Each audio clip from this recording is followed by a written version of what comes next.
Trump has a new bill aimed at protecting veterans from homelessness. Let's check it out. They are working together, and they've been working together, Mike, a long time on this. So I just want to thank you both, and I'll ask you to say a couple of words. An estimated 61,000 American veterans are in danger of losing their homes, as you know. But thanks to this bill, the Department of Veterans Affairs will be empowered to pay loan holders the necessary amount to prevent foreclosures on our veterans, so our veterans won't be foreclosed and put out onto the streets. Interesting.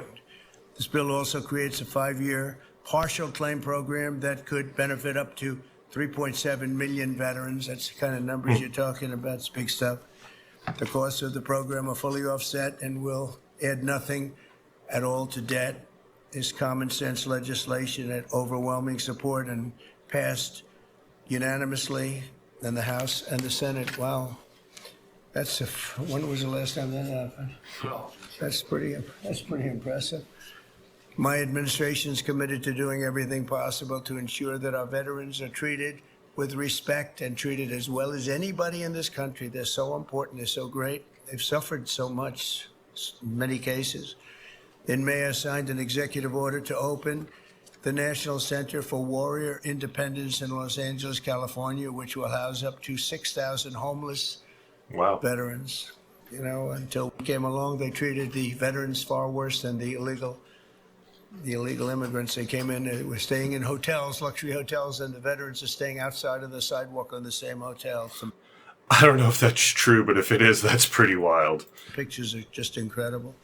In addition, we'll also be opening a full-service VA center in New Hampshire, which is the only state in the union to not have a VA center. And I made that promise to the people of New Hampshire a long while ago, and we got it done.